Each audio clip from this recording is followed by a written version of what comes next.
It's time for our player perspective on the NBA Finals, and Shai Gilgeous-Alexander could be on a very exclusive list if he wins a ring here.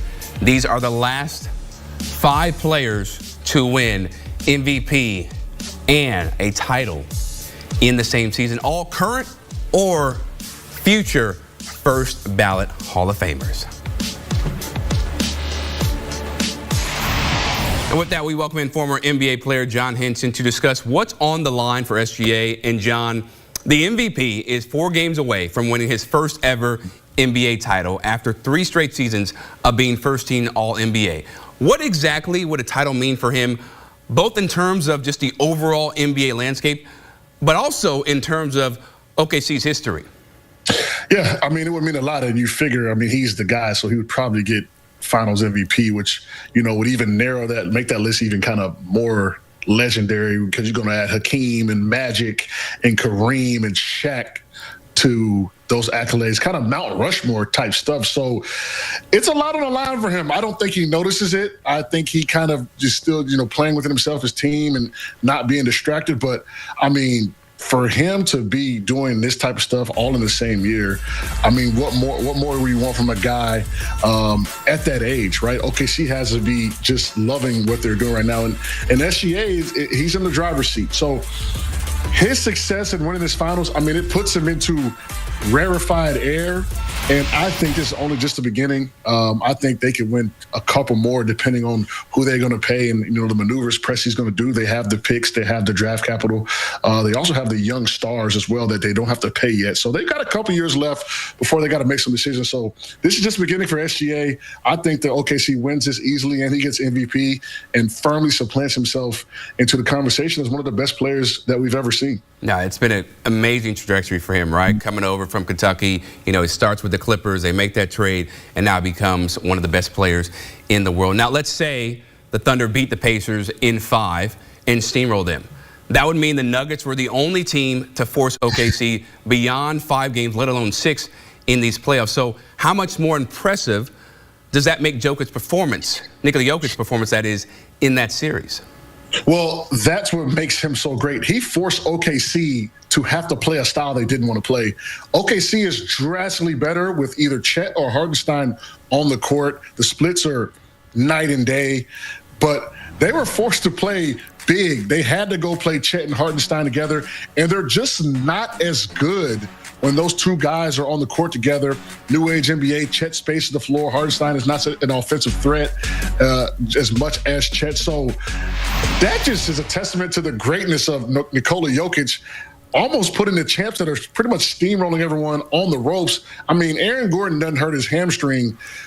Who knows what happens, right? This is Game 7. Anything could happen. So I think that making this team that is been able to beat everyone pretty handily, adjust and play how they didn't want to play. I think that's propelled them to the championship and gave them the confidence. They were like, woo, if we could beat the Nuggets, we could beat anyone. And you see right now they're playing with a lot of confidence and they're playing well. Right. It's one of those things where, okay, sometimes in the NBA Finals or, you know, the last competition for any sport, it's like you beat that team in 5 or 4, but they're making a series of 4 where it's like, yeah, that was the real, you know, NBA Finals, okay, against the Nuggets. And I think that's possibly what we might see here between OKC and the Pacers. Now, we know Indiana is known for their high-powered offense, but it probably won't matter if FGA chops him up on the defensive end. So how should Indy look to guard SGA, who is a threat from anywhere on the floor?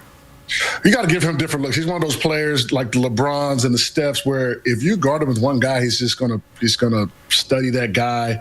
You know, usually in game 1s he feels it. He feels his you know, the opponent out, and then he just goes for the kill. So you've got to put Neesmith on him. You've got to put Nembhard on. When they put Nembhard on Brunson in the elimination game, that kind of switched it up things. Brunson wasn't necessarily ready for that. He didn't prepare to be guarded by Nembhard. So I think that's the strategy with SGA. Give him different looks, maybe double sometimes, maybe let him go, because he does shoot the mid-range, but he's so efficient that you can't just give it up like you normally would analytically on other teams or against other teams. So, hey, give him different looks and let the chips fall where they may. He's an MVP for a reason.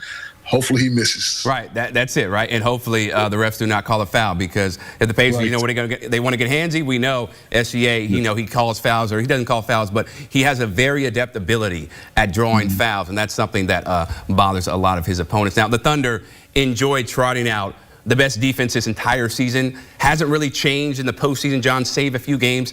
What stands out to you the most about how ferocious they bring the D against their opponents?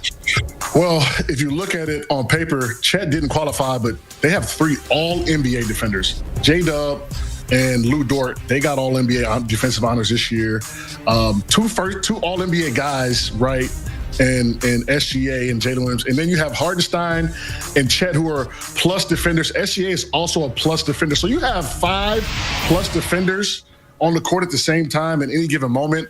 That's a recipe for success, and why we see them kind of dominating a little bit. Barring the Nuggets series, no one has really been able to keep up with them or put them on the ropes. So that's just a testament to their draft and their mindset. But don't get it twisted. They have 3 All-NBA defensive guys on the court at the same time most times.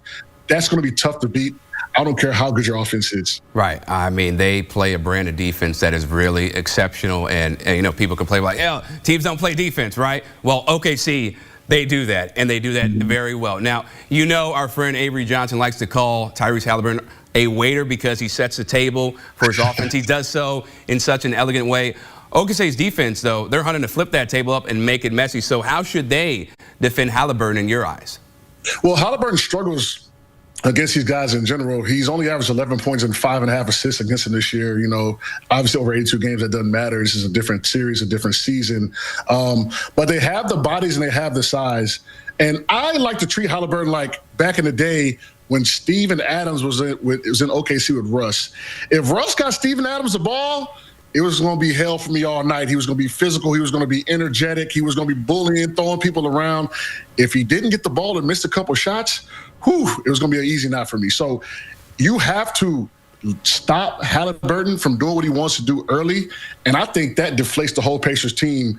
If you cut his water off early, he usually will go quiet into the night, as will this Pacer team. So the Pacers are a front-running team. It is what it is. When they get rolling, they're tough to beat. If OKC can stop that from happening, I think there's going to be a tough series. It already is going to be a tough series, but if you can stop Halliburton from converting shots early, setting the table, getting his guys going, I think the Pacers will go easy into the night, and OKC wins this series easily. Yeah, that's what a lot of people think. Now, I think it might go 6 or 7, but whatever happens, hopefully it's just going to be exciting basketball action. John Henson, always appreciate the time, brother. Thank you, thank you. And so, SGA, in 2 games against Tyrese Halliburton, they've won, right? And he's clearly outplayed him, averaging almost 40 points a game, 7 rebounds, almost 9 dimes. And he's shooting 56% from the field. Tyrese just 44% and 11 points per game. That's not going to get it done in the NBA Finals if you're Tyrese Halliburton. Now, for more, I'm joined by former NBA player John Henson. John, when you look back in history, that trade in the moment, it seemed like the draft capital was the headliner, but it turns out SGA was the key piece. How will this trade be viewed if the Thunder win a title this season? Well, I went into a rabbit hole today. You know, you go in the rabbit hole and you just research, and the Thunder still haven't cashed in on all those picks. They've got 2 All-Stars out of it in Jalen Williams and SGA. And so right now, the Clippers don't even have Paul George anymore. I mean, it's a home run for the Thunder. Obviously, no one saw what SGA was going to be. However, Sam Presti making him the center of that trade, he might have had a magic crystal ball into seeing what he could become, maybe looking at his work ethic, calling around, talking about who he is as a player. And so when you look at the haul that they got, and now it's kind of null with the Clippers don't really have much else to show. Paul George is with 76ers now. They didn't even pay him.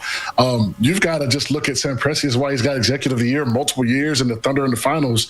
I don't want to say he fleeced the 76ers, but it's pretty close. Pretty close. I mean, hey, hindsight is 20/20 when you take a look, especially in terms of trades. Another one, though, you can look back at 2024 when the Thunder decided that Josh Giddey would be better suited coming off the bench. So Giddey asked Sam Presti for a trade.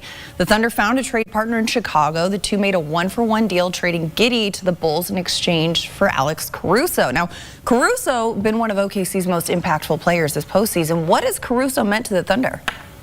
I mean, he's meant a lot. I mean, at one point he was guarding Jokic, right? So, like, the fact also the Bulls are going to have to pay Josh Giddey probably $100 million plus deal. They got Caruso for $20 million a year, which is only 11% of the cap throughout the deal, which is great for a player that's going to move the needle a lot more than Josh Giddey. And they're going to have to pay him less. So money-wise and just for the trade, the Thunder win again. Now, the Bulls got a great player. Giddey averaged 14, 8, and 7 this year, shooting 37% from three. But Caruso just does more for this team and what this team needs. So that's another great move by Presti and the guys at OKC. The rich have gotten richer. And did I mention they still have all those picks they still have not used yet?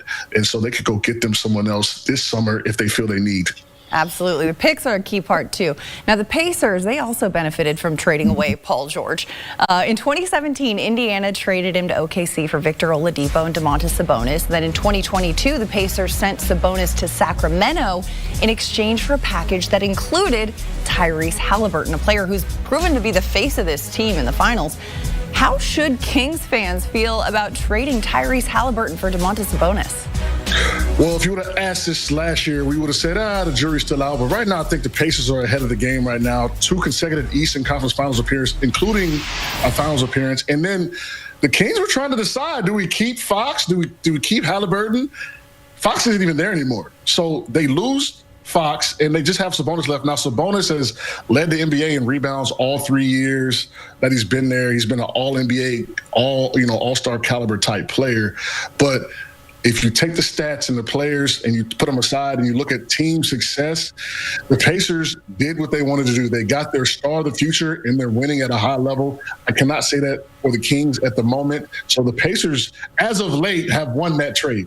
A lot of moving pieces here. So, John, stay with me here in this one. Stemming from that same Paul George trade from Indiana, in 2020, the Pacers flipped Victor Oladipo to Houston for Karis LeVert, a pair of second-round picks, which the Pacers packaged in exchange for a 2024 first-rounder from the Thunder, which was traded to the Raptors in January of 2024 for Pascal Siakam, this year's Eastern Conference MVP. I know it's like that board where you're connecting all the red dots, but it all dates back. It traces back. So how would you describe how much Pascal Siakam has meant to this Pacers team?